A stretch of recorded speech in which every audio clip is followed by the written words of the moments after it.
In this video, we explore the Afrikaans word erf. As a noun, erf means a yard. Is die hond in die erf? Is die hond in die erf? Is the dog in the yard? As a verb, erf means to inherit. Geërf, geërf. It means inherited, so the past tense of erf.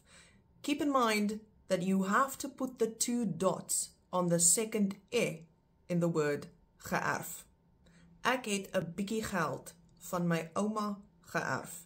Ek het 'n bietjie geld van my ouma geërf. And that means I inherited a little money from my grandmother.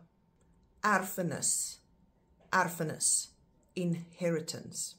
Erfporsie, erfporsie, that is your portion of the inheritance. Erfgeld, erfgeld, money inherited. Erflating, erflating, the word for the bequeathed, the legacy, the testation. Erfbelasting, erfbelasting, inheritance tax. Erfstuk, erfstuk, heirloom.